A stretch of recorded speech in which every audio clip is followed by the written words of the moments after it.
Subcommittee on Early Childhood, Elementary, and Secondary Education will come to order. I note that a quorum is present. Without objection, the chair is authorized to call recess at any time. For generations, sports have served an important role in building the character of America's youth, keeping kids active and teaching important lessons in perseverance, discipline, and teamwork. Today, fewer kids are getting these foundational skills from youth sports. 70% of children now quit organized sports by age 13. This decline will have a negative effect on their long-term development and broader economic and societal consequences for the nation. Part of the decline stems from the increased commercialization of youth sports. In 2024, the average U.S. sports family spent more than $1,000 on its child's primary sport, a 46% increase since 2019. In total, the youth sports industry generates more than $40 billion in annual revenue. But this revenue comes at a steep cost to families. Parents are told that only year-round travel teams, private coaching, and early specialization will keep their child competitive and maybe even earn them a scholarship. That false promise has created a spending surge that prices out the average family, while pushing kids as young as 8 into high-cost, high-pressure programs that simply aren't necessary for long-term development. Private equity firms are now pouring billions into youth sports facilities, tournaments, and leagues, further fueling exorbitant spending. As programs get more expensive, fewer kids have access to affordable opportunities in their own communities to learn important life skills and to try new things. This leaves millions of kids losing the very benefits sports are supposed to deliver. Inactive youth feel negatively about themselves at nearly double the rate of youth who are active. The broader consequences of declining participation are stark. Today, 1 in 3 youth ages 10 to 17 are overweight or obese. Medical expenses associated with obesity alone cost taxpayers $173 billion a year, with lifetime costs for today's obese youth projected to exceed $1 trillion. Meanwhile, on average, children spend nearly 8 hours a day on screens. And for kids who don't participate in extracurricular activities, it's roughly 2 additional hours every day. Excessive screen time is linked to obesity, depression, anxiety, and reduced self-esteem. What we are witnessing is more than a drop in sports participation. It is the loss of one of the most effective tools we have to combat rising isolation and mental health challenges in our children. When children lose regular in-person team activities, they lose daily opportunities to build confidence, belonging, and real-world social connection. But here's the good news. We already have a national target to turn this around. The Healthy People 2030 goal, administered by the Department of Health and Human Services, calls for 63% youth sports participation by 2030. It's the first ever national benchmark to promote physical activity and child development for America's youth. Achieving it would require about 3 million more kids to participate in sports and would result in $80 billion in savings from reduced medical costs and lost productivity, plus millions of additional quality years of life for America's youth. That is why we are here today, to shine a national spotlight on youth sports, the critical role they play in America's future, and how increasing participation can save billions in healthcare costs and improve millions of lives. I'm looking forward to today's hearing. I'd like to thank all of our witnesses for your participation, and with that, I yield to the ranking member for an opening statement. Thank you very much, Mr. Chairman, and thank you to the witnesses. I also look forward to this hearing today. Whether it's t-ball, track and field, baseball, lacrosse, soccer, football, hockey, swimming, or figure skating, or anything I left out, we know that participating in sports has long-term benefits for young people, their families, and their communities. Studies show that participating in youth sports improves mental and physical health, lowers stress, heightens self-esteem, fosters social skills, improves academic outcomes, sparks collaboration, joy, and more. More than 60 million children participate in youth sports in the United States annually. Sports have long been an avenue for all children to come together regardless of socioeconomic status, but the playing field is increasingly a pay-to-play industry, accessible more only to the wealthy. According to the Aspen Institute, who we'll hear from today, the youth sports industry generates, as the chairman said, more than $40 billion in revenue every year. That's more than the revenue of the NFL. The New York Times reported that in 2024, the average family spent more than $1,500 on their child's sports. And as the cost of living continues to rise, working families must juggle skyrocketing healthcare costs, housing costs, groceries, and more. And on top of this, families are now facing exorbitant fees and costs associated with team registrations, travel, lodging, equipment, and apparel. This enormous financial barrier to entry can and does prohibit families from enrolling their child in these important activities. Youth sports used to be local recreational activities, but in recent years we've seen this cherished pastime be consumed by corporate interests that put profit over play. Increasingly, private equity firms are taking advantage of families by buying up and consolidating training programs and leagues and then setting sky-high prices. These private equity firms can drive up prices because they know that parents who can will try and will sacrifice to give their children the best opportunities and a chance to succeed. But the gap is widening. Fewer children will have access to the benefits that come with participating in youth sports, and we heard about that from the chairman, and I know we'll hear about that from the witnesses. With youth sports, it shouldn't matter where you grew up or how much money your family has. It matters how much you try and learn and what you can do on the field, but increasingly, that's not the case. In many ways, the takeover of youth sports by private equity exemplifies problems we see throughout today's economy. Healthcare costs are already high and climbing, in part because private equity firms are buying up hospitals, knowing that consumers don't have a choice in whether they receive necessary medical care. Private equity firms have swooped into childcare and housing, often making everyday life more expensive without improving quality. After all, when you have a few entities that own and control everything in an industry, there's nothing stopping them from increasing prices and tacking on fees. We want to give all students the best shot to succeed. For millions of families, this means access to high-quality extracurricular and community-based programs like arts, music, dance, and of course, sports. And unfortunately, the local organizations, school-based programs, and nonprofit organizations that once made up the youth sports scene have long been underfunded. Many community-based sports programs never recovered from the Great Recession and the COVID-19 pandemic, particularly in lower-income communities. This chronic lack of local investment has given private equity firms and big corporations the opportunity to get in and hike prices. Then, to make matters worse, the Trump administration is making it more difficult for youth sports to remain accessible. The budget for fiscal year 2026 includes nearly $4 billion in cuts to national parks and recreation areas. And recent funding cuts and the termination of public education programs will further contribute to the lack of accessible sports programs for children. And the Trump administration has done nothing to rein in private equity, curb corporate greed, or protect consumers. The majority of Americans live in a country where the economy doesn't work for them. And despite the president's claims, the American people know that the affordability crisis is no hoax. Youth sports are a small but critical part of this affordability crisis. All children, no matter their socioeconomic status, deserve to have every opportunity to pursue their dreams, nurture their talents, and create lifelong memories on the field, the court, or the rink. Although private or corporate funding may have a small role to play, it's not a substitute for sustainable and local federal investment. We must do our part to foster that local investment, to prevent monopolization, and promote access to sports for every child and every family, not just the wealthy and the well-connected. And Mr. Chairman, that being said, I want to note that the title of this committee hearing refers to the, quote, the crisis in American youth sports. As important as sports participation is for kids, there's also a much more pressing crisis at hand that the majority needs to recognize. According to Education Week, there have been 17 K-12 school shootings in 2025.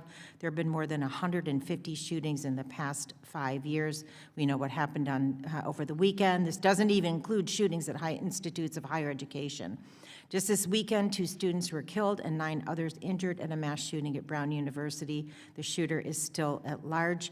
At least a couple of the students at the university have previously survived mass shootings at their high schools. And Sunday was the 13th year anniversary of the Sandy Hook Elementary School massacre. The subcommittee has held several hearings this year, but we have not had a single hearing related to gun violence. We've not marked up a single bill that will make students safer from gun violence. We can talk about the other issues as much as we want: math, reading, CTE, screen time, student privacy, and sports, and none of that matters if children are shot and killed. So I urge my colleagues in the majority to make it a priority in 2026 to address the real and ongoing crisis of gun violence in schools. It's not an issue we can afford to ignore. Kids are counting on you. I do look forward to this hearing today, Mr. Chairman, and I yield back. Pursuant to Committee Rule 8C, all members who wish to insert written statements into the record may do so by submitting them to the committee clerk electronically in Microsoft Word format by 5 p.m.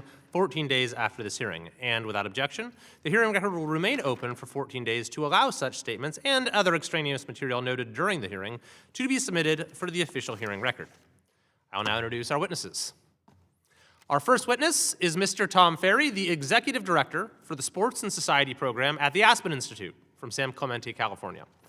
Our second witness is Mr. Steve Boyle, the co-founder and Executive Director of 241 Sports from Hartford, Connecticut. Our third witness is Ms. Katherine Van Dyke, a Senior Fellow at the American Economic Liberties Project from Washington, D.C. And our fourth witness is Mr. John O'Sullivan, the Chief Executive Officer of Changing the Game Project from Bend, Oregon. We thank our witnesses for being here today and look forward to your testimony. Pursuant to committee rules, I would ask that you each limit your oral presentation to a 3-minute summary of your written statement. As committee members have many questions for you, the clock will count down from 3 minutes. However, pursuant to Committee Rule 8D and committee practice, we will not cut off your testimony until you reach the 5-minute mark. I would also like to remind the witnesses to be aware of your responsibility to provide accurate information to the subcommittee. I will first recognize Mr. Farrey for your testimony.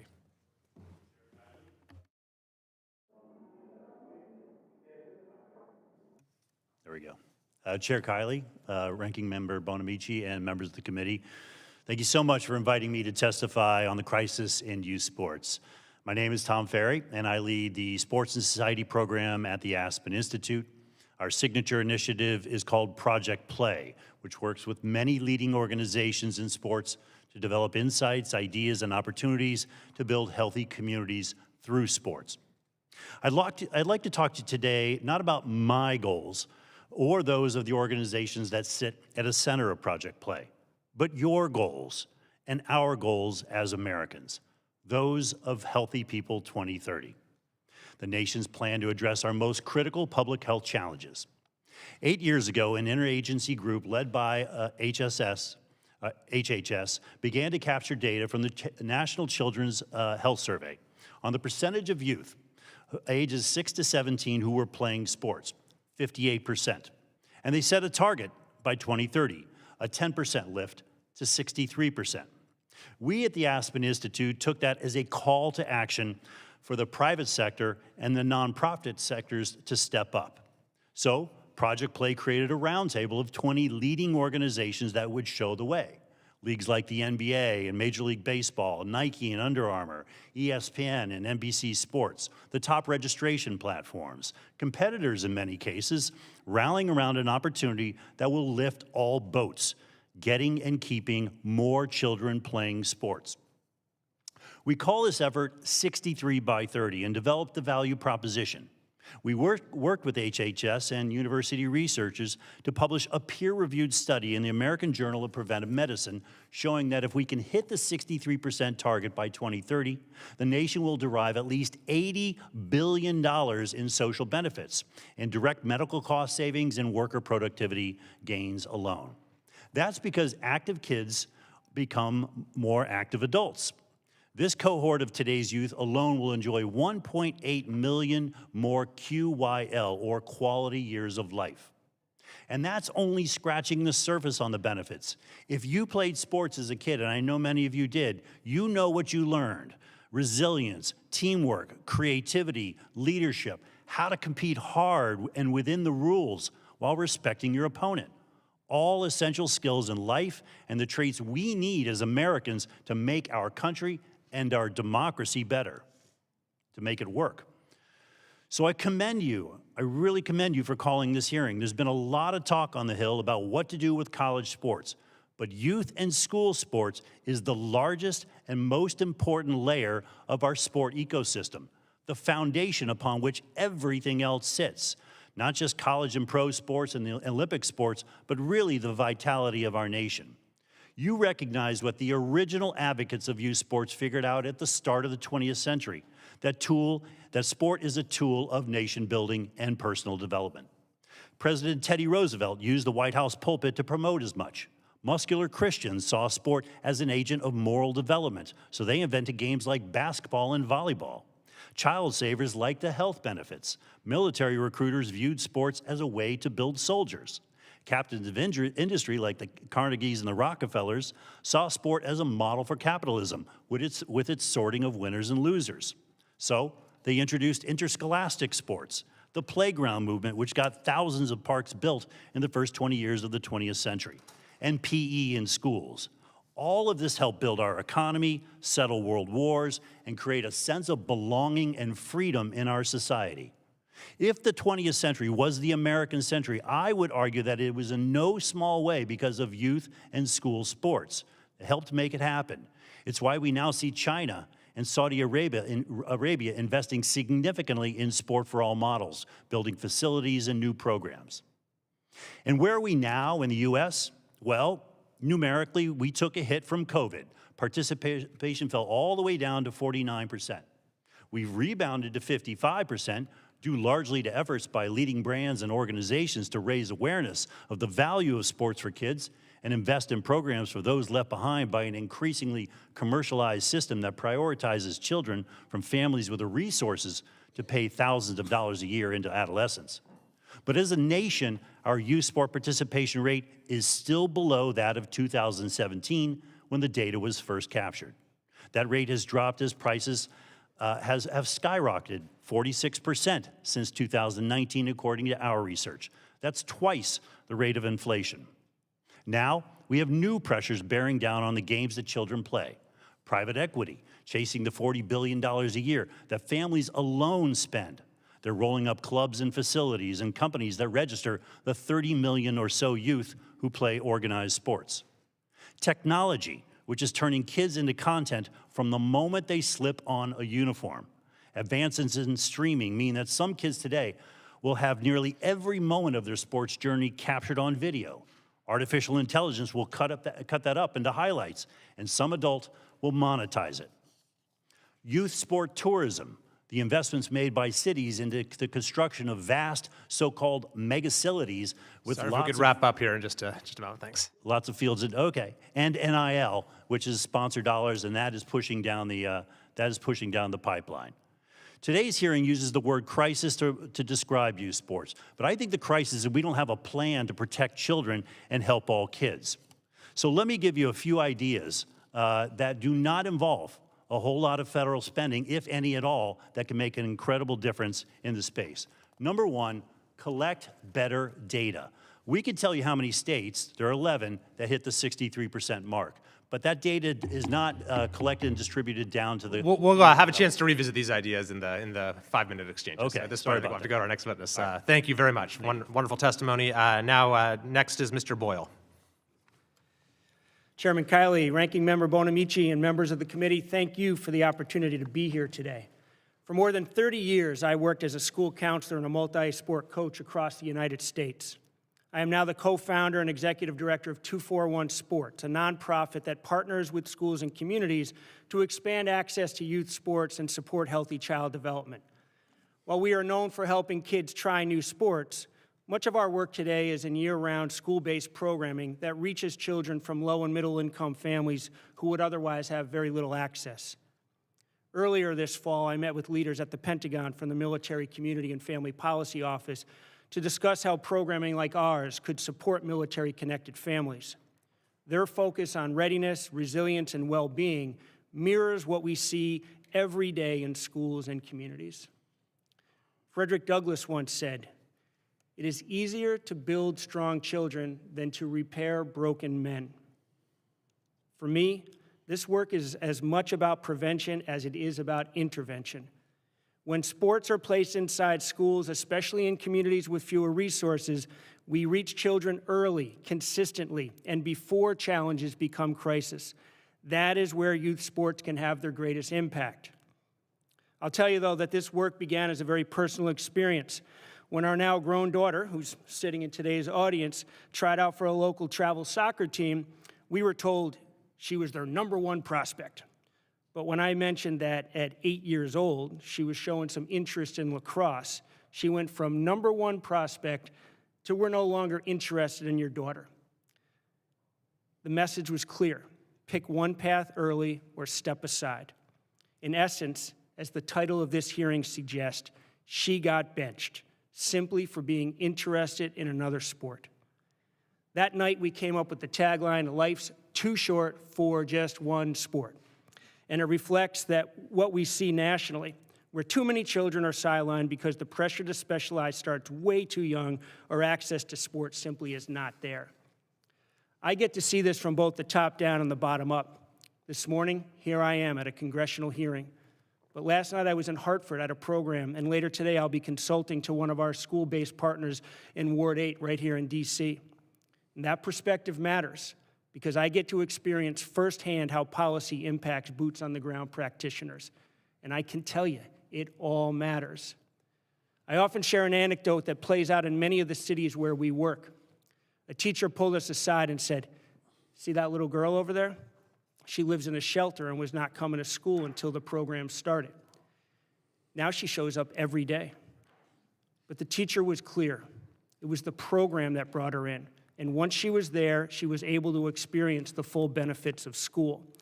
That is why we are so passionate about delivering programs in schools and communities and why we see the powerful ripple effects they can have. My biggest worry was never the school day itself. It has always been the hours between 3 and 6 p.m.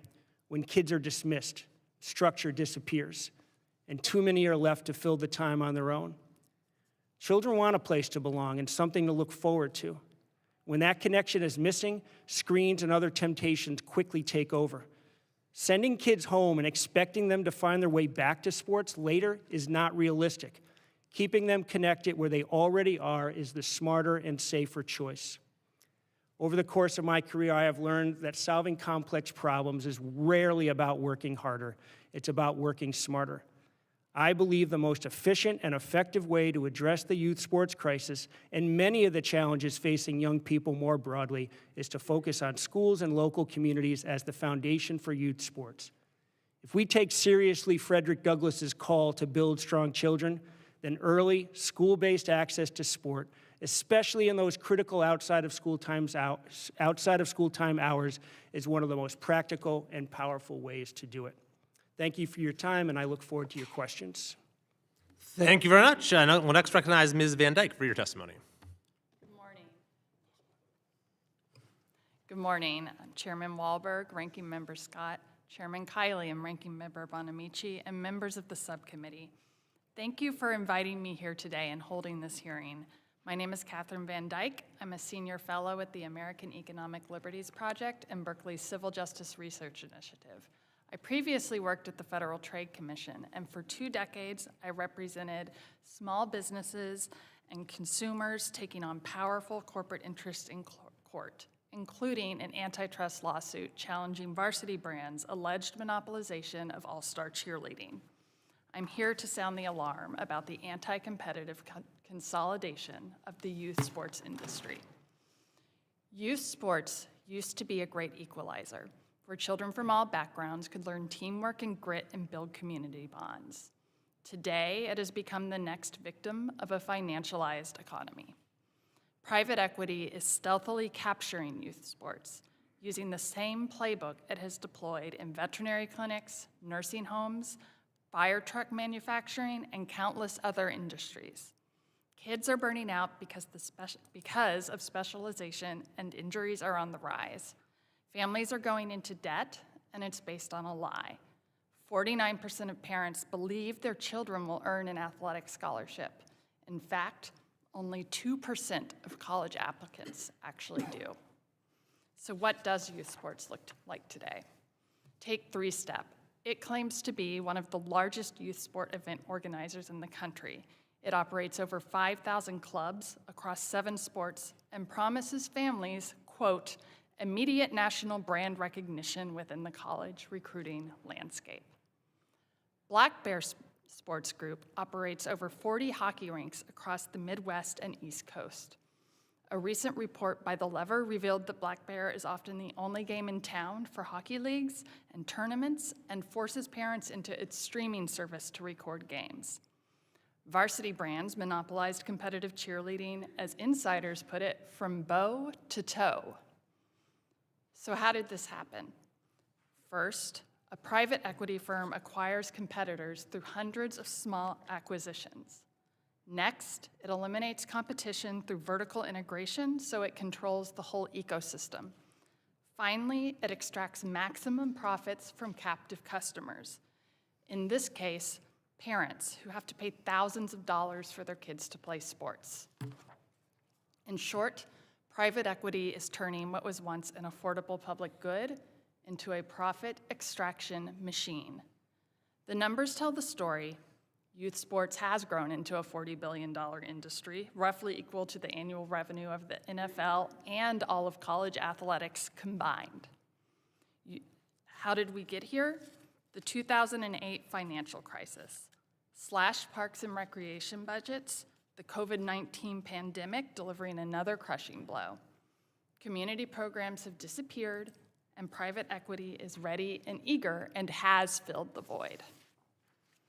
These firms control leagues, tournaments, venues, uniforms, tech platforms, and even governing bodies. They create a flywheel that extracts more and more revenue for wealthy investors, and trapped families have no choice but to pay. Here's the good news. Congress and our agencies can break the stranglehold that private equity has on youth sports. We can use our existing antitrust tools aggressively to stop anti-competitive mergers and roll-ups and break up monopolies. We can strengthen those tools by modernizing our laws to ban vertical integration, require transparent accounting practices, and stop corporate looting. We must ensure also that our antitrust enforcers have the funding, the staff, the resources, and the political support they need to go after bad actors. We must ban forced arbitration so parents and small businesses can enforce their rights, and we must modernize our antitrust laws to protect competition and give parents choices. In conclusion, our children deserve better than a childhood for sale to the highest bidder. They deserve a place where they can learn the importance of teamwork, fair play, and perseverance. They deserve an environment where sports is about joy, not profit extraction. And they deserve opportunities that are affordable. Thank you very much, and I look forward to your questions. Thank you very much. And lastly, Mr. O'Sullivan is recognized for your testimony. Thank you, Chairman and committee members. My name is John O'Sullivan, and I've spent 5 decades in sports, first as an athlete, 3 decades as a coach on every level from 5-year-olds to NCAA Division I soccer. In 2012, I founded this organization called Changing the Game Project, and our mission is to put a little more play back in playing sports. So these days I travel extensively doing parent education and coach education and leadership development for youth and teams. And in my travels, I see firsthand everything that we're going to talk about today, from the 3/4 of kids that drop out to the injury epidemic and the financial burdens, because the business of youth sports is not set up to meet the needs of children in sports. And with this recent influx of private equity money and purchasing clubs and facilities, many of our children have just become commodities in sports. It's incredibly sad. But instead of reciting all this today, I just want to tell you all a story about a couple of teenage boys I met 10 years ago in Montrose, Colorado, because their story is what inspires me to do this work every single day. I was hired by the city and the Parks Department there to give a workshop on youth sports participation and coaching. And as the room filled up that morning, 5 boys walked in with an adult, and I just assumed that was their coach. And so I went over and introduced myself and asked them what team they played for. And they said, no, we're residents at the Robert A. Brown Center for Youth, which was a juvenile detention center for teenage boys. And during our workshop, in a segment about why children quit sports, each of those boys volunteered to stand up and talk about their youth sports experience. And they smiled about talking in love with soccer and basketball and football, and then their demeanor totally changed as they talked about why they quit. One couldn't afford to play. Another had a coach who never let him play a single play during an entire middle school football season. And a third told a story about horrible bullying from his teammates and a coach who just laughed along with them. Each of those boys quit sports, and they could each trace a direct line from the moment they quit and ending up in juvenile detention for theft, for substance abuse, and even assault.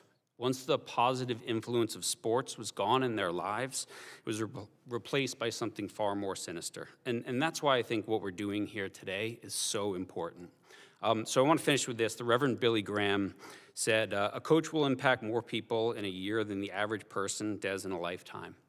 And that's the power of influence. And I don't think I've ever been in a room in all my travels with the potential influence that the members of this committee have to bring attention to the sad state of youth sports and make a positive change. So I hope all of us today are aware of that influence and that we have to give sports back to our kids, put a little more play back in playing ball, so that today's generation can have the same positive sports experiences that many of us did years ago. Thank you. Thank you very much to all the witnesses for that fantastic testimony. Under Committee Rule 9, we'll now question the witnesses under the 5-minute rule. I'll first recognize the chair of the full committee, Mr. Wahlberg. I thank the chairman, and I thank the witnesses for being here. And Chairman, this is, and may I suggest to my good friend and colleague, the ranking member, that this is a hearing on school safety.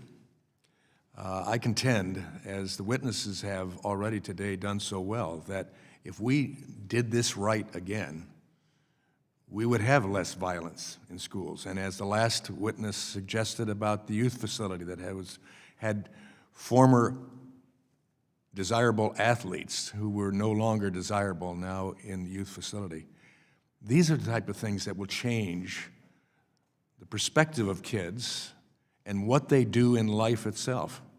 And so this is a hearing on gun violence, et cetera, that goes on. Before I dive into my questions, I want to briefly mention a sports issue I've heard a lot about from constituents back home and some of my colleagues as well. Colleges are increasingly recruiting international student athletes, taking away important scholarship opportunities or participation opportunities from American-born kids.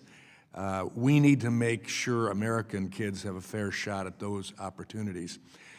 This may be something this committee will look at later, but today we're here to focus on youth sports. Mr. Farrey, I remember in the late 60s, or the late 50s and the 60s, excitedly waiting to see what color baseball cap I would get for the Little League program and what T-shirt, not jersey, T-shirt I would wear, whether to say Athletics or Cubs or White Sox or Orioles, not the dreaded Yankees,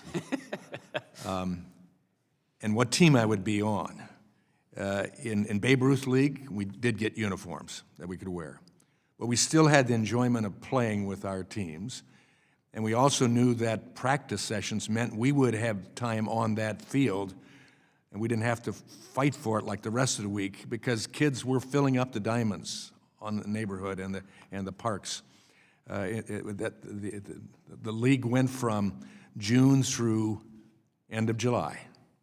And then we waited for September and October for Pop Warner or CYO football leagues that went on, and they ended. That was life, and we all had a chance to participate and to fight to get on the station wagon of our coach, the tailgate, so we could drag our spikes on the way to McDonald's for a milkshake afterwards. That wouldn't be allowed today, I understand it. But that was youth sports, and it allowed all of us at a point in time, and most of us didn't go on to a college scholarship. We didn't go on to the pro leagues, but we had a wonderful experience. You mentioned that a family now spends over $1,000 on child's primary sport, up 46% since 2019. How has that cost increase hurt the affordable local programs that most American kids have typically depended upon? Yeah, so what's happened, I appreciate the question. What's happened is we've had, when you were growing up, there were in-town recreation leagues, classmates playing with classmates, low cost, low barriers to entry. What we have seen is early forming travel teams, these tryout-based teams being created at earlier and earlier ages, all the way down to second grade or so. And once those are created, sport gets very expensive. Yeah. Goes from a couple $100 a year to several $1,000s a year. And when that happens, it peels away some kids, peels away coaches, reduces the number of kids in the local league. And by fifth grade or so, certainly the town that we raised our kids in Connecticut, the in-town rec league was gone. And you only had that travel team option going forward. And if you couldn't afford it, or if your family didn't have the 3 hours a day to travel kids and wash clothes and so forth, then you were kind of out. And so now the kids filled their time with other things that were less productive, less enjoyable, and didn't prepare them for life. I'm going to jump over to Mr. O'Sullivan. In your testimony, you've written about many parents today who feel they have to chase expensive travel teams. How do you help those families see that that's not the case and encourage them to focus on the child's long-term development instead?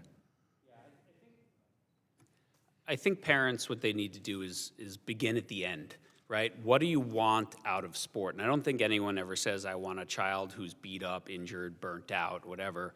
They want a healthy, functioning, high-character human being. And so that's what I say, begin at the end and then sign up for sporting programs and find coaches and find leagues that support that mission. And that the goal, the purpose is to develop a great human being. And then maybe the goal, if you have the luck and the genetics, you do well and you get a scholarship, maybe you play at the next level, but it's really about human development first. And I think just a lot of parents are scared. They're scared that if they don't sign up, if they don't leave the rec league, their kid's gonna get left behind. From your lips to parents and God's ears, thank you so much. I yield back. Mr. Scott, the ranking member of the full committee, is recognized. Thank you, Mr. Chairman.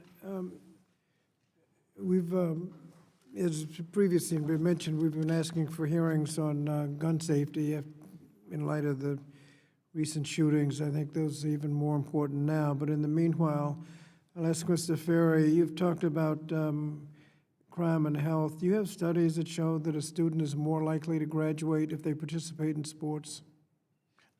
Yes, students are more likely to stay in school, more likely to graduate, more likely to go to college, less likely to suffer a range of chronic diseases, everything from 13 types of cancer to on. And then they are generally more active adults, and because of that, they have more active kids. And what about likelihood of committing crimes? Yeah, there is a relationship. I don't have the data right in front of me. I can get it for you, but there is a relationship. If you could provide us with those studies, that'd be helpful. Happy to. And Mr. Boyle, you mentioned the time between 3 and 6. Do you have studies that show the value of filling up that time? I'm a programmer and a counselor, so I'm not great on the data. It's life experience and anecdotal. It's about what we see, and it's about what we know. There's certainly Tom's team's really good at getting the data for us for something like this. Well, but you're talking about lessons like what teamwork means and sportsmanship? 100%. I mean, I think, as was alluded to, most folks here probably, I mean, at least I knew personally, right? I couldn't wait for the end of the day because I was going to be with my team, I was going to be with my coach. And I think for trying to create belonging and connectedness, there's nothing better than sports. And some of the kids we work with just don't get that opportunity. Well, like the chairman, I played Little League Baseball growing up, and that meant a lot to me, so I know what you're talking about. Mr. Sullivan, obviously relatively few people will be playing varsity level. How can we guarantee that others will have an opportunity to participate in sports? Yeah, I think our goal in sport has to be to develop children to be active for life. And the statistics are around after the age of 21, 91% of people's sporting pursuits are individual in nature. So one thing is not just the focus on team sports, but running, swimming, cycling, climbing, all these different things are really, really important sports to bring into kids. And just, yeah, I mean, I just think it's not just, there has to be a pathway for the very best athletes, but then there has to be a place where the ones who are not on that pathway still move into community programming and become just, you know, part of the local rec league. Now, with the value of sports and recreation, traditionally, I think it's been alluded to, Parks and Recreation. I ran the Little League Baseball when I was growing up, and a lot of people had that opportunity. Ms. Van Dyke, what happened to Parks and Recreation? Why are we relying on private equity rather than public funds, Parks and Recreation, or public schools to provide these opportunities? So as a result of the 2008 financial crisis, Parks and Rec budgets were slashed, and that really did leave a void where private equity firms came in and filled it with high-cost, flashy, elite club teams. And by filling that void, they were then able to continue to build their flywheel, where they gained control of the venues and the governing bodies and the apparel companies. And they really, and that flywheel also builds a moat that the community groups that my colleagues here are talking about can't compete with. They can't penetrate it because these private equity companies aren't just capturing the teams and the leagues, they're capturing the players. Well, it seems to me that we got to get Parks and Rec and the public schools back involved, so those opportunities will be there. Thank you, Mr. Chairman. I yield back. I'll now recognize myself for 5 minutes. So growing up, my main sports were basketball and soccer. Unfortunately, I didn't make the freshman team for basketball. Still blame that on a late growth spurt. I played 1 year of freshman soccer, but wasn't good enough for varsity. I did end up playing tennis for all 4 years, although nowadays, to be honest, I play more pickleball. Don't tell anyone.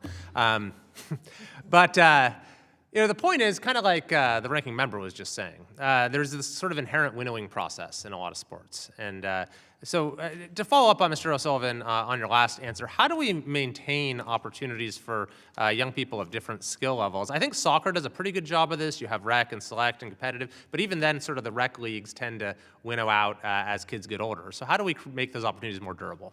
Well, I think it's, again, this education around what is the purpose of sport. And, you know, parents ask me all the time, how does my kid make the elite team? And I think that's the worst word in sports is elite for little kids. And I just say, you know, just change the name of your team. That's what everyone else does, is they just call their team elite, right? So, you know, I just think it's this thing that we have to keep as many kids as possible, as long as possible, in the best environment possible. The countries that do it best in sport development, they keep those kids. They're not making cuts at 6 or 7 years old. They're not forming competitive teams. And, you know, I remember I had a friend who lived in New York City, an author named David Epstein, and he said to me, you know, John, I live in Brooklyn, and I look out the window, and there's a 7-year-old competitive travel soccer team practicing in the park across. He goes, and I find it really hard to believe that a 7-year-old team has to travel to get a competitive game in a city of 10 million people.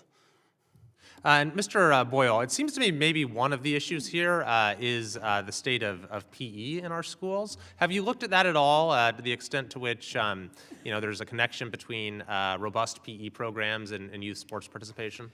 Yeah, it's interesting because we get the luxury of walking into lots of schools across the entire country, and there's no consistency as far as physical education is concerned. The patterns are just weird sometimes. You might get one PE class every 2 weeks, or maybe you do 2 weeks or 4 weeks of PE, and then you don't get it till the next year. And there's not always a focus on sport, and I get it. My PE colleagues would say there's more to physical education than just sport, but I don't think it has to be either or. I think that, you know, schools can work in a way that teach fundamental sports skills so that kids have some confidence to perhaps do some sports outside of school time. And so I think there's an opportunity here to create some consistency around how it's being delivered and to recognize the value of sport.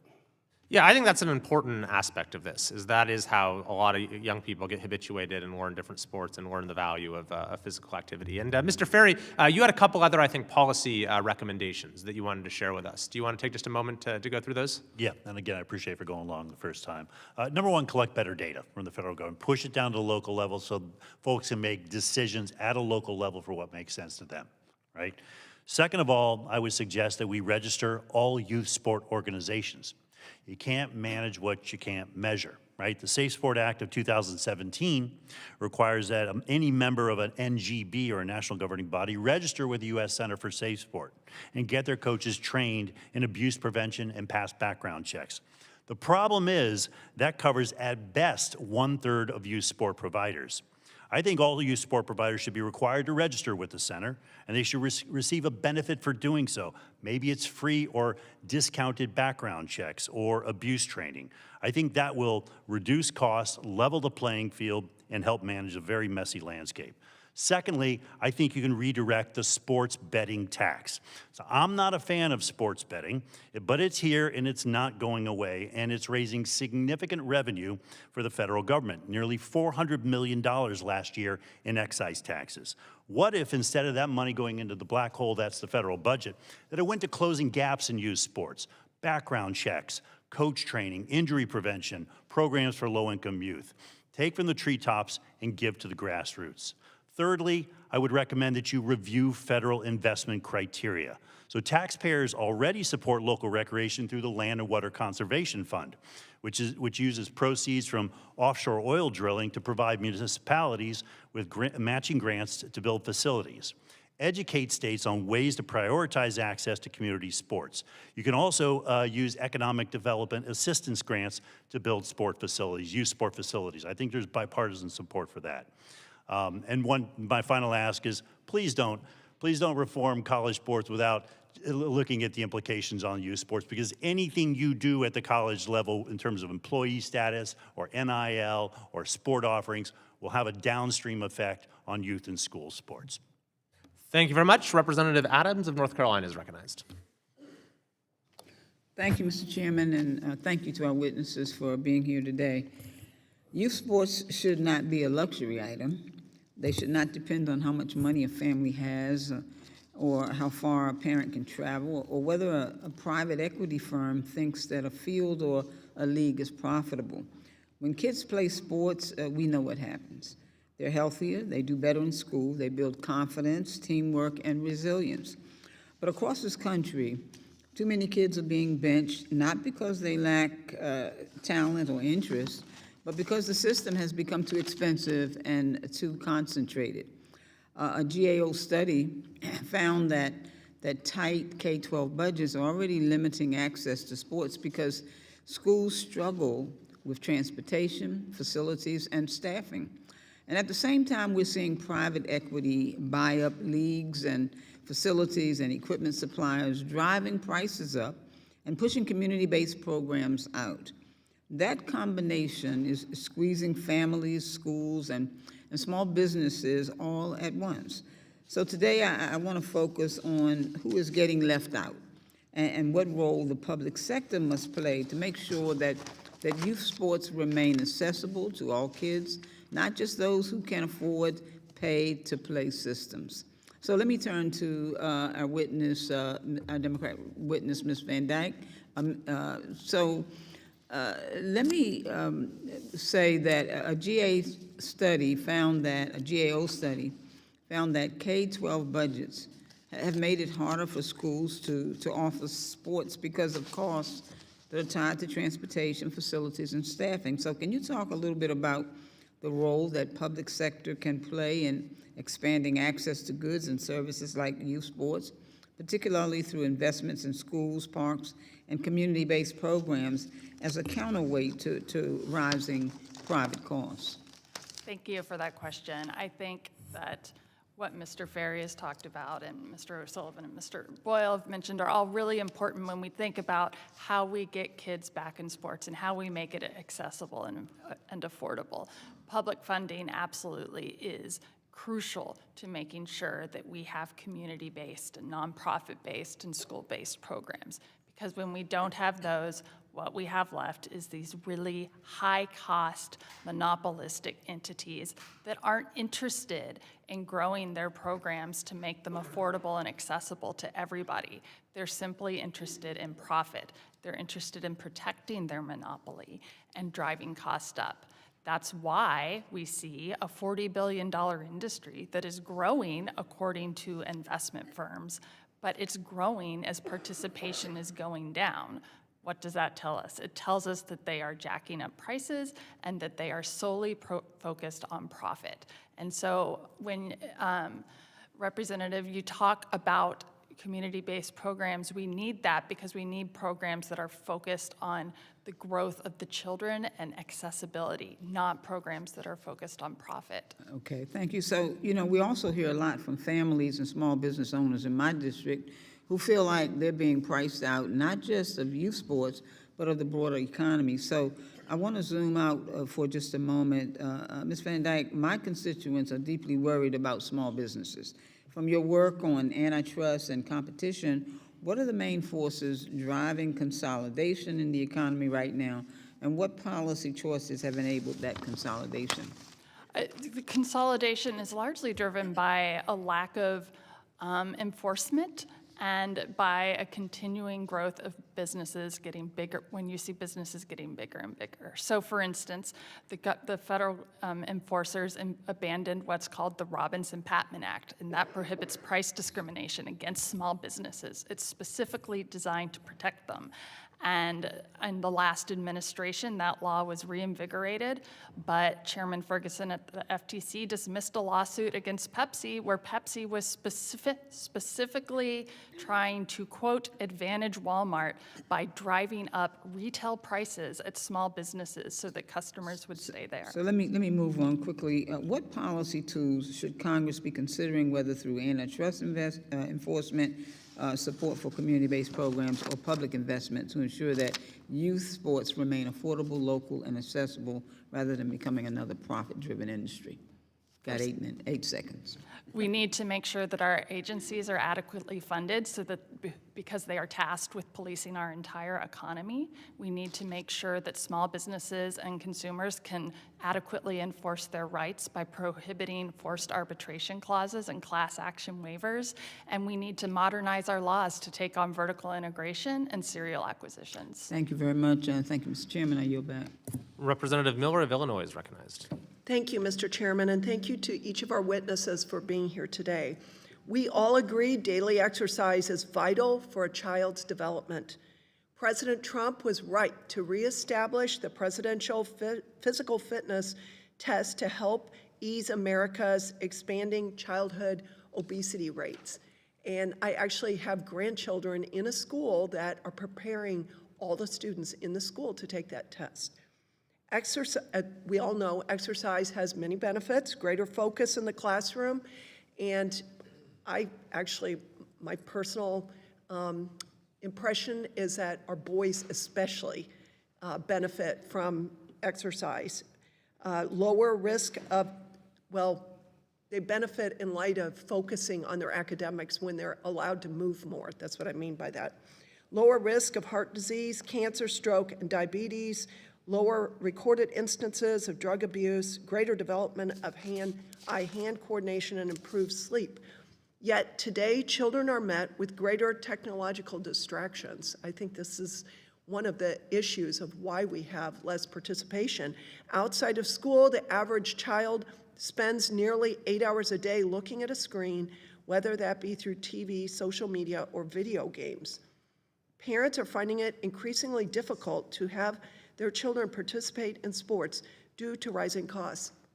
But also, the thing that I noticed over the decades when I was raising my 7 children is that if you did not get your child in club sports, like under 10, so age 6 and 7, they basically were left out. They didn't have that opportunity.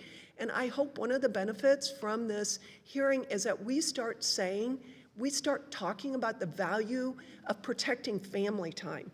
Children under 10 and families that have super young children should not have to forfeit their family time. Children should be allowed to have free time to engage with nature and in these family relationships, maybe even taking up an instrument or experiment, which sport do I like you were saying, your daughter, just considering that she might want to play a different sport, sideline her, put her on the bench. These are issues that we should be talking about and making it difficult then for parents to get their children into the sports teams. Also, I am concerned about biological boys being allowed to compete in girls' athletics. So related to that, my first question is for Mr. Farrey. What is being done to address the growing crisis that young girls face in sports as they are forced to unfairly compete against biological boys? So we are really focused on the 63% goal. How do we move from 51 to 55 to 63? So we've put most of our energy into the larger opportunities. The population of kids who are trans, it's very small, doesn't mean it's an insignificant population, but we haven't put a whole lot of energy into that. I would say that we do have a position that every child should have an opportunity to play sports, and that we as a society should make every effort to give every kid a chance to play sports, but there are biological differences, especially once puberty hits, and there are very complicated equations about which sport and safety and health, we haven't weighed in on that necessarily. Right, they are in the minority, but they're playing against the majority who parents or grandparents don't want their daughter across the net from a large biological male. That's a deterrent to the girls being in it. It's also dangerous. I do want to bring up another issue because we keep talking about access to sports for every child, for every family, and there are many home-educated children in our country that are meeting barriers because the states, I believe probably 20 states, refuse to allow home-educated kids to have access to public school athletic programs. And, you know, the Tim Tebow law ensured equal extracurricular access. And I think that we should recognize that we have slammed the door shut unfairly to those students. And thank you, and I yield back. Ranking Member Bonamici is recognized. Thank you, Mr. Chairman. What a fascinating hearing. I appreciate all of you. I just want to make a comment at the outset in response to my colleague. Let me be clear that all students, including LGBTQI students and trans students, deserve access to and benefit from educational opportunities, including participating in sports. Ms. Van Dyck, you said in your written testimony, and you mentioned this, that 83% of parents believe their children have the talent to earn athletic scholarships. 49% are confident that they will, but in fact, it's only 2%. You have a citation there. I didn't get a chance to look into the details, but I mean, when my now adult son was in elementary school, he wanted to be an NBA player, but so did half of his classmates. I mean, we just don't have height genes in our family. But can you talk a little bit about where that expectation is coming from? Because your next sentence is that the industry's promises of more are puffery at best and deceptive violations of state and federal consumer protection laws at worst. Thank you for that question. I think it's an incredibly underappreciated consumer protection issue within youth sports, that these organizations, Black Bear is promising exposure to college recruiters. There's an entire company called Perfect Game whose sole purpose, they serve thousands and thousands of athletes and operate in 40 states, and their sole purpose is the promise of expensive exhibition games for college recruiters to go to. Three-step also, it takes about 30 seconds of scanning through these organizations' websites to see these promises, and they can't deliver on them. It's a fascinating issue. I'd like to follow up on that in the future. You were talking earlier in response to Representative Adams about the Robinson-Patman Act. So looking at the example of Black Bear Sports Group buying up youth hockey rinks across the country and then charging these absurd fees, what would antitrust enforcement look like in that situation, and what would be the benefits to parents of student athletes? I'll try to be brief, but there are a number of ways to take on this kind of consolidation by private equity. I think the first and most important is banning vertical integration in youth sports. There is absolutely no reason that the CEO of Black Bear Sports, who controls access to venues and owns hockey leagues, should also own the ranking system for those teams and players, and should also serve as a commissioner on a junior hockey league. Those are ridiculous conflicts of interest that allow, for instance, giving preferential treatment for ice time at the only ice rink in town to their teams. It allows them to create they can create blackout rules that prohibit competitor leagues from holding events at the same time. That was one of the things that varsity was doing with. Sounds like a tremendous amount of power. Yes, it is an enormous amount of power. So I think that breaking up those companies using our existing laws and creating new laws that prohibit these conflicts of interest would be extraordinary. Thank you. I also want to talk about the sort of crucial role of schools and infrastructure. So in the district I represent, I have a lot of urban areas. Mr. O'Sullivan's from Oregon, he knows Portland and Beaverton areas, but I also have a lot of very rural areas as well. So even something like school bus drivers, right? If there's a bus that's going to take students somewhere, school bus driver employment is down 10%. What's going to happen for students who are hoping to engage in these extracurricular activities if they don't have that vital transportation, especially in rural areas? Many kids are going to be left out. So do you agree? I absolutely agree. There is a huge participation gap between low-income and high-income families. Certainly, a parent who has a job where they have to work on the weekend or at nights can't drive their kid to school or might not even or to their game and might not even have access to a car. They certainly can't afford to play at expensive out-of-town tournaments at diamond-plated youth sports facilities. So I think it's absolutely right to be thinking about this in that context. And also going back to what Representative Miller talked about early, creating these community-based programs protects family time. So I think I think that this is a bipartisan issue that we all need to I think so too. Mr. Farrey, you recently stated to the New York Times that there is a great demand for kids to play sports and parents will spend money they don't have. So what sacrifices have you seen parents make to afford all the expenses associated with athletics, registrations, equipment, travel, lodging? They pay what they have to. We love our kids. We will do just about anything for them, and many of us are under the impression that if our child at age 8 is scoring a bunch of goals, then they might actually have a chance at getting a scholarship or preferential admission to selective universities. This is a big motivator in middle and upper income families as well. They're presented with a system that is dysfunctional at best and broken at worst, and they're responding to it. They love their kid. I spend very little time blaming parents. There is bad behavior, but they just love their kids. I appreciate that, and as I yield back, Mr. Chairman, I want to note that at the end of this month, there's a lot of families in Oregon and across the country who are going to see their health care premium skyrocket if we don't take action this week, and I hope we can do that. Thank you, Mr. Chairman. Mr. Moylan of Guam is recognized. Thank you, Chairman Kelly and Ranking Member Bonanici. Thank you for hosting today's hearing on youth sports and looming crisis before us. Participation in sports can have a real benefit, bringing communities together, increasing self-confidence, and getting kids active. I just remember growing up in our village down in Guam and Tumon, how fun it was with the neighbors to go to our baseball field and just have a great time until you hear your mom calling and it's getting dark and we had to go back in. But it was really exciting. And at a time when Americans' youth are struggling both physically and mentally, the withdrawal from our youth from sports is especially troubling. According to Georgetown University, 24% of the U.S. population ages 2 to 17 experience obesity. A 2023 CDC survey found that 29% of high schoolers experience poor mental health and 40% experience symptoms of depression. And a data brief from NCHS last year found that more than half of all the teenagers have 4 or more hours of daily screen time.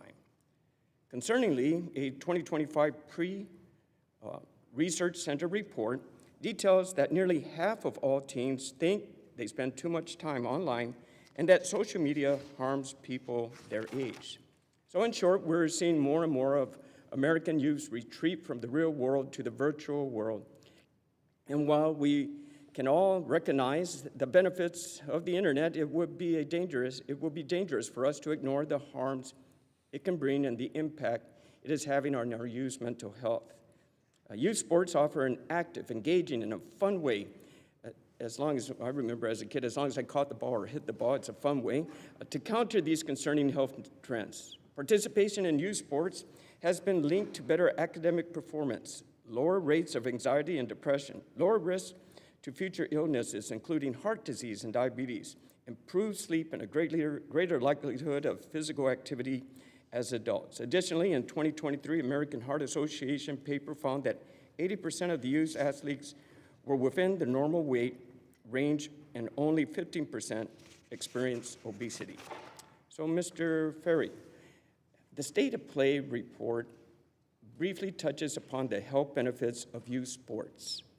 Can you please elaborate more on that and touch upon the benefits of youth sports, especially among communities disproportionately impacted by these health crises? Yep. So the research is clear. 20 years ago, we didn't have this, but now it's all put together in one infographic that we talk about within Project Play. Physically active kids are 1/10 as likely to be obese. They're more likely to stay in school. Girls are less likely to get pregnant. They have physically active kids have lower drug use rates, higher binge drinking rates, so the data is not all good, but it's mostly good. They go on to college, they're more likely to be active parents, and they're more likely to have active kids. So this incredibly virtuous cycle can be unlocked if we can simply get kids off the couch without running them into the ground, through overuse injuries, year-round play, et cetera. Thank you. Anybody else like to chime in, please? I would just add that, first of all, thank you for your statement to start, Congressman, because you just supported our life's work. So, I would say that we walk in parallel worlds here, right? At least in my universe, I do. Middle-income America, what we're looking at is trying to get kids to not specialize, but you go 1 or 2 zip codes over and it's an access problem.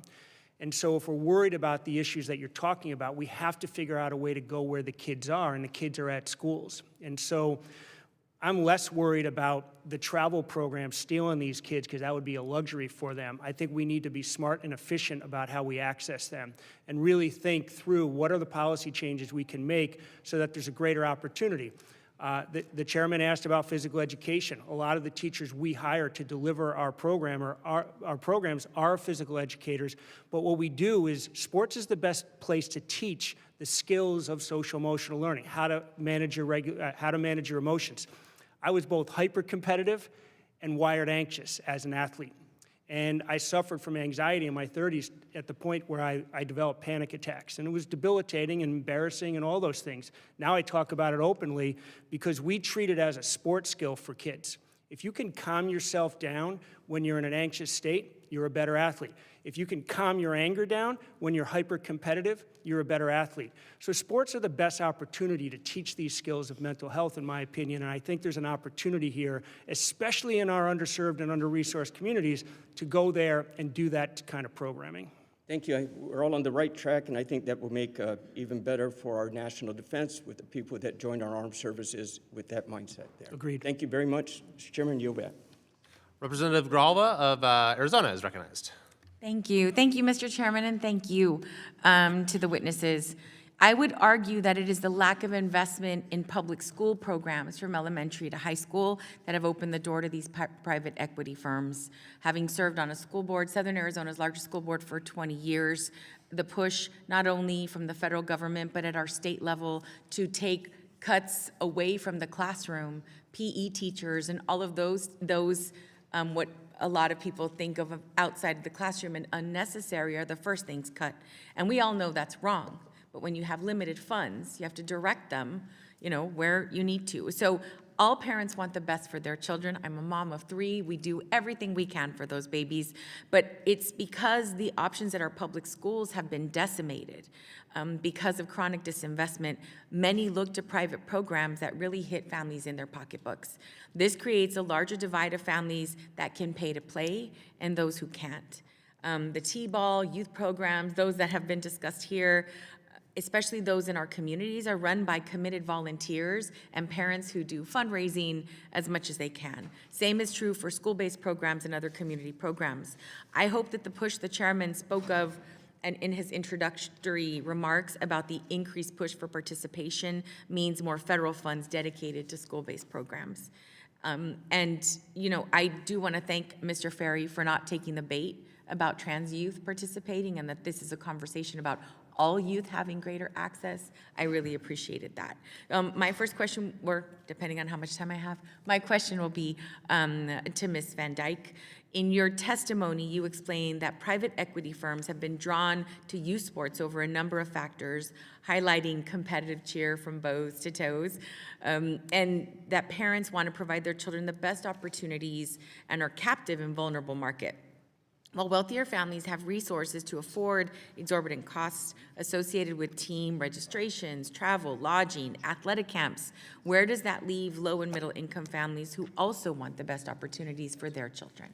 It leaves those lower and middle income families out. And that's an important fact here today to talk about, not just in terms of youth sports participation. We've heard a lot about how it reduces obesity and keeps kids out of trouble with the law and gets them into college. It gives participation in sports also creates an admission boost. There was a study that came out a few years ago that showed that the highest earning families' children had a 24% admission boost to elite universities directly related to their family's ability to pay for them to participate in sports. Yeah. Do any of the other witnesses want to add something into that question? I would just, building on your point about the value of schools, it's PE, but it's also the structure of school-based sports. One of the problems we have here is, like, there'll be 80 kids who try out for the boys' basketball team, and 15 will make it, and 9 will get playing time, and we end up structurally pushing aside, not just you, Mr. You understand this better than anyone else. Yeah. We structurally push aside kids because of our traditional structure of school-based sports. But there are models out there where they're creating multiple teams. You might have 2 freshman teams or 3 JV teams. Yeah. We need to move to an environment where the supply of experiences meets the demand for them. And that's partly a function of schools rethinking their model. Yeah, thank you. And also that means more resources. You need more uniforms. I mean, all of it ties to resources, really. Mr. Boyle. Yeah, I think also it's thinking about early access. I mean, I think when we don't always define youth sport, and everybody has their sort of own age group that they might have in their mind. We do a lot of work at the elementary level, especially in the cities, because what happens is a lot of times if kids haven't had exposure, when they get to middle or high school, they just don't have the confidence to try out. And in the TikTok generation, no one wants to show up on somebody's screen or YouTube of having gotten their ankles broken or whatever they might say. Yeah. We have to teach kids skills so that when they actually get to those settings where they have an opportunity to try, they know, we go places, kids don't know the rules. They hit the ball and they don't know where to run, right? They don't know where first base is. So if we don't do early access to sports in a smart way, we're gonna lose a whole generation of kids who will never try it because they're just afraid to. Right, or you have young people who've been playing t-ball since they could hold up a little bat, and you get to an area where you're like, these kids have been playing 5 years, and exactly. You know, you're in 3rd grade. Yeah. Well, thank you very much. I'll yield back. Representative Owens of Utah is recognized. Thank you so much. This is such a very, very important topic, and we're really fighting for the culture of our country through our kids, and I appreciate everything you guys said so far. I was just on the way in this morning, I read an article about a college player who was entering the portal because the coach called him lazy. That is a prescription for failure. If we don't teach our kids that we don't run away from hard, we run toward it, and we gain those life lessons. So I just appreciate this particular topic, and I appreciate this committee really taking it on full tilt. I've learned some of life's best lessons of playing sports, learned the concept of teamwork, of respect for others, leadership, and where grit comes from. It's understanding that you cannot control the scoreboard, but you can control the hustle. These lessons, once learned, set us up for success regardless of our endeavors. Children need the opportunities that youth sports provide to establish healthy habits and muscle memory before they reach adulthood. As youth sports moves further out of reach for students and families, some children will lose critical chances to develop lifelong skills and character. They will miss out on those lessons that are so valuable, that were so valuable in my life. So I want to thank you guys again for this conversation. Mr. Farrey, when you had your opening statement, you were going through a list of things, and I don't know, I hope I didn't miss it, a list of things that you thought would be important to kind of get us back on track. Would you mind just, if you haven't already done that, make those statements or finish that conversation you were having? Yeah, I was putting ideas on the table that won't cost no new federal spend, but things we can do to organize the money that's sloshing through the system in a better way. One was collect better data so folks in Utah or elsewhere down to the city level can make decisions like, okay, you know, only 40% of kids are playing, and here are the different groups, and here are neighborhoods. How do we organize against it? How do we pull philanthropy into this? How do we develop better field use policies? I mean, there's a real opportunity for local communities to drive change themselves. So it is not true that government does not fund youth sports. It funds youth sports through the building of a lot of facilities, and you know that includes municipal facilities. All these for-profit clubs and nonprofit clubs are using public facilities, but we're not asking them to have criminal background checks or you know, abuse training or coach training or injury prevention or access. We're not giving discounts. Municipalities have a real opportunity to create the kind of environment that they want to have locally. But we got to give them data, and we got to give them tools to think about how to use the power of the permit. Okay, thank you so much. Mr. O'Sullivan, you mentioned in your testimony you've praised initiatives like the Soldiers to Sidelines that train returning military veterans to coach. What makes veterans a natural fit for youth sports coaching, and how can local leagues reach out to this type of leadership and to discipline in their, and bring discipline to their programs? Thank you. It's such a great question. So we know that when we have trained coaches, kids stay in sports longer. They're more likely to return and retain them. And so, yeah, there's a nonprofit called Soldiers to Sidelines that I've done some coach education work for. And what they are doing is they're taking these men and women who have served our country and that we've spent millions of dollars training on leadership and discipline and physical fitness and all that. And then they come back, and so many of them say, but how can I continue to serve? And so what Soldiers to Sidelines is saying is, hey, you can serve your country by going back to your community and coaching. And what an incredible resource that we have in our country that we've already invested in. And so just on that way out saying, hey, can we connect you where you're moving back to a program and become a coach? And give back, and give back to all those kids, and show also what it means to be a military member. I mean, I think it's such a underutilized resource, and it's right there for us. Well, thank you so much. I'll just say this. We can do everything right. We can shut down the border, bring down prices. If we don't get our kids to understand and understand grit, teamwork, we'll end up losing the whole process if we don't keep that up. So, and I would just say this. Some kind of way, we have to get our parents understanding that their kids are not the lotto ticket. We have too many kids, we have too many coaches that see their kids as something that is going to give them a big badge or big certificate. We need to be teaching character. So we'll get back to that. This is a great voice. I appreciate you guys doing this. In some kind of way, we'll see if we can help out on the federal side some kind of way. So thank you so much, and I yield back. Representative Hayes of Connecticut is recognized. Good morning, and thank you to our witnesses for being here. I have to say before I start, although it's not this subcommittee, but the full committee, I heard the comments from the chair of the full committee about this hearing actually addressing school safety. And while sports are important for school safety, we have to have a hearing on this committee to address school shootings and the safety of our children in American schools. To have woken up on December 14th, the 13th anniversary of Sandy Hook, to yet another incidence of school-based violence and shooting, and for this committee to have done nothing is beyond irresponsible. I sent a letter on September 12th, and while the chair has informed me that my comments were, quote, noted, as a member of this committee, I expect something more, and the American people, and I know that my constituents expect something more than just to normalize school shootings and teach our children how to shelter in place.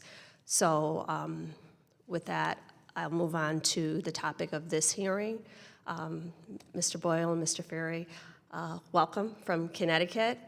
It was a little bit colder here this week. It feels like Connecticut, not typically what the weather here is like, but thank you so much for your work in this area. Previously, children in communities across the country could participate in local recreational sports programs regardless of their family's income. Unfortunately, today, that is no longer a reality, with private equity firms rapidly buying up youth sports leagues, training programs, recreational facilities, and even the software programs used to register youth athletes. With each purchase, costs rise and families are left with fewer options. If you want to have a productive conversation about declining youth sports participation, we have to really be honest about what is really driving families away, and that is affordability. Parents are opting out of youth sports because they're being priced out. There are not that many available options that are free. Private equity firms are raising costs at a time when families are already struggling to make ends meet. What was once a community activity has become a multi-billion-dollar for-profit driven industry. Mr. Farrey? Mm-hmm. Mr. Farrey, according to the Aspen Institute, youth sports generated about $19 billion in 2022. Despite rising costs for families, the industry did not just grow, it skyrocketed to roughly $40 billion, nearly doubling its annual revenue in only a few years. As a teacher, I've seen so many of these kids who did not make one team, but travel leagues were not an option because their family could not afford the equipment, the fees, the time commitment, all of those things, and they truly believed in their kids and wanted the best for them. In your testimony, you acknowledge that parents are being priced out of youth sports and private equity firms have played a growing role. How can participation grow when the price to play continues to rise and families have nowhere else to turn? Yeah, I appreciate it. By the way, we raised our kids in Connecticut and understand everything you're talking about. Again, I think part of the equation is helping municipalities understand that they have some say-so over this. They have the ability, through the power of the permit, through the use of these fields, renting out these fields under certain conditions. You could say to local groups, terrific, we'll rent this to you, but also show us that, like, you've got X number of kids, a percentage of your kids who are low income, or, free and reduced lunch, however you define it, or you're serving kids from the community and not kids from all over the county, and you're taking our best playing fields. So I do think there's a level of local control. I also think it's a matter of schools fully appreciating the value of sports. So if sports do develop students cognitively, educationally, academically, why are we building the whole model around the kids who are just the very best athletes or who are the early starters? If it's really valuable, shouldn't we create opportunities for every kid to be physically active in the school, whether the school providing that opportunity or having a partnership with a local park and recs or other community groups in the area to connect them to experiences that they could have? Thank you.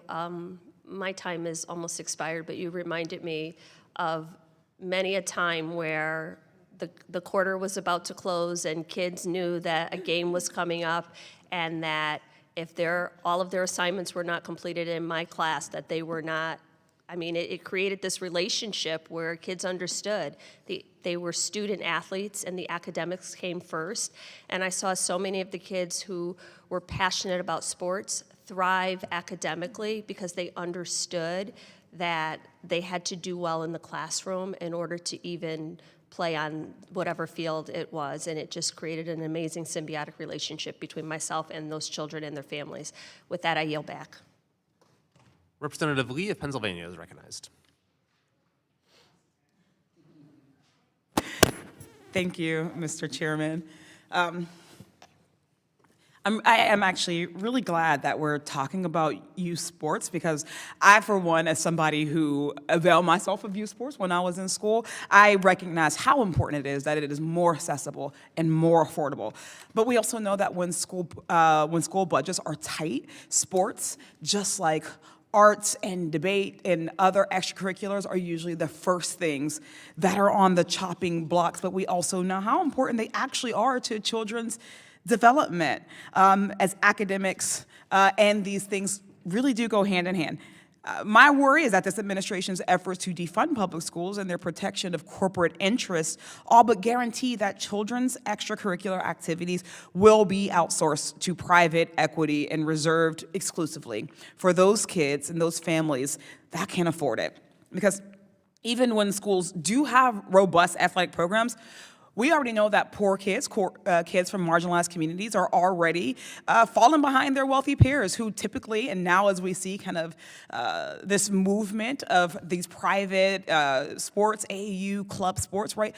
Those kids are starting at around 4, and poorer kids are not able to access those sports sometimes until they're in junior or high school.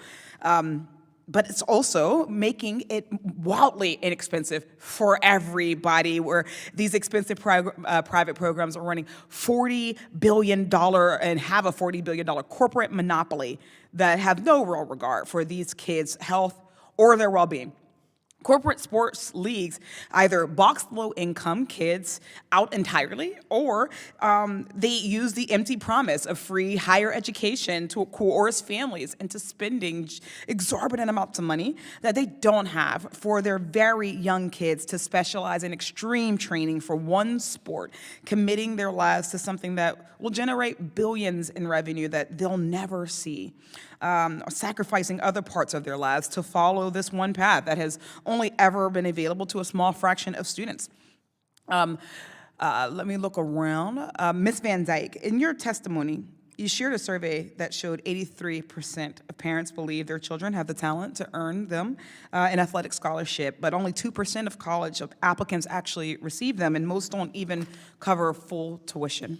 Do elite youth sports companies use predatory tactics like the promise of college scholarships to recruit families into their programs? They absolutely do. It's really easy to look at their websites and their promotional materials to see those promises. And they have to make those promises to justify the high costs that they're charging those families. And those high costs are the result of consolidation. It's not just youth sports where consolidation makes prices go up. Study after study, a study from the Census Bureau a couple years ago, a study in 2015 by John Quokka, a study in 1989, all show that when mergers and consolidation are allowed to happen, prices go up, wages go down, and small businesses close, and that when we actually enforce our antitrust laws and stop these mergers, prices go down, employment goes up, and small businesses succeed. Yeah, thank you so much for making those various connections there. Your testimony refers to youth sports turning into a profit extraction scheme. How you've mentioned how these markets are shifting through the consolidation, through the lack of any sort of antitrust laws, and as with all sectors, right? When youth sports are taking over by corporate monopolies, they don't prioritize, or no longer are at least able to prioritize the benefits to participating.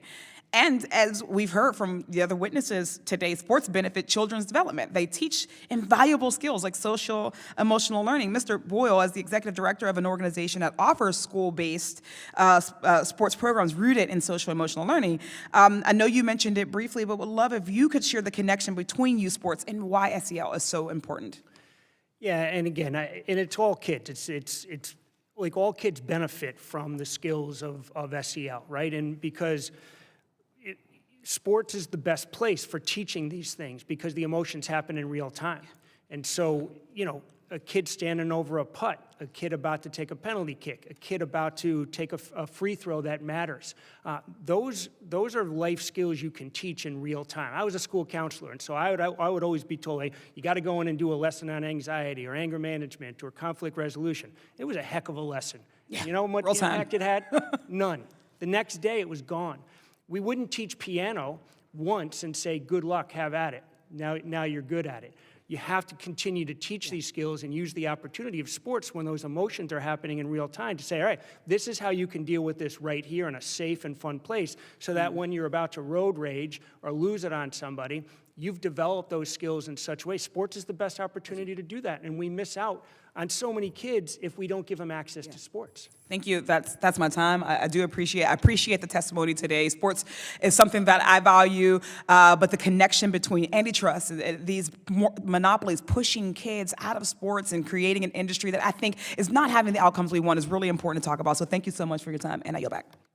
I'll now recognize Ranking Member Bonamici for her closing remarks. Thank you, Mr. Chairman, and truly thank you to the witnesses today. It's been a very informative hearing, and I know we'll be thinking and talking about it in the days and weeks to come. For millions of children across the country, participating in youth sports brings them joy, promotes teamwork, friendship, improves physical and mental health, gives students a place to hone their talents, discover new interests, foster lifelong friendships. But unfortunately, we know that the rising cost of youth sports, especially during an affordability crisis, is presenting a barrier for too many families. I wanted to note on the conversation about PE in schools that we here in Congress do not set curriculum. That's not what we do. However, we know over the years that those decisions made at the local level there are federal policies that affect those, and one of those is No Child Left Behind, which was well-intentioned. But what happened, and I'm urging us not to go back to those days where we put test scores in a place of acting as a punitive tool. What happens when there's too much emphasis on test scores is that all of the courses that are not tested are cut. And we saw that with arts, with music, with PE, with social studies, with everything that's not reading and math. So I'm very much encouraging us to keep an open mind that a well-rounded education that includes PE and humanities and arts is what students really need, especially today. We cannot, test our way out of this. If we can't have schools just focus on test scores because they're not going to be enhancing and providing classes like PE. We also know that without sustained investment, it's going to be harder for local organizations, school-based programs, nonprofit organizations that previously ran youth sports. They're going to be left without sufficient resources, and I'm concerned about the cuts in federal funding that are going for the existing federal programs right now. Companies like Nike, which is located in the district I am proud to represent, they have, they do product donations, community grants, and that's really helpful, but there is still a tremendous void, and that's why the private equity firms are swooping in and buying resources, programs, fields.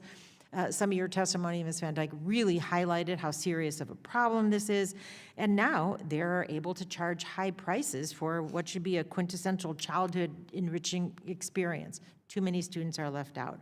No family should have to choose between supporting their child's education and perhaps their dream, but also the benefits of PE and youth sports. They shouldn't have to choose between that and paying their bills. We must do more to counter private equity's outsized role in this industry. We must encourage local and federal investments so youth sports are accessible and affordable for all students. We have a wonderful partnership in the Tualatin Hills Parks and Rec District, for example, with our schools in Oregon. That's a partnership between a local Parks and Rec District and school districts. We need more of that, not less of that. We need to make youth sports accessible and affordable for everyone, not just those from wealthy families. So thank you again, Mr. Chairman, for the hearing. Thank you to the witnesses, and I yield back. I think it's well understood that far too many young people don't have the best diets, aren't getting enough physical activity, aren't spending enough time outside, are spending too much time on screens and in isolation. And youth sports is a solution to a lot of those problems and can set off a virtuous cycle of positive lifestyle choices with tremendous benefits for kids' social and emotional development. So I want to thank all of our witnesses here today for the role that you're playing in helping to set off that virtuous cycle for many, many kids across the country and to restore the role of youth sports to the place it should have when it comes to the upbringing of kids in our country. I think at this hearing today, we've identified a few areas where we could see improvement. One is just programmatic in terms of having more offerings for students to continue to be involved regardless of skill level, having maybe more robust PE programs in schools. The second is financial, removing the barriers to entry that have gotten just exorbitant in many communities across the country. The third, I think, is cultural, just trying to re-establish a culture that is supportive of play and competition and giving kids these opportunities from an early age. I do have to say, a few witnesses mentioned the experience of COVID, where we took this opportunity away from many kids. In my state, we were the last to allow youth sports to continue again. I took part in what we call to let them play rallies with kids across our state.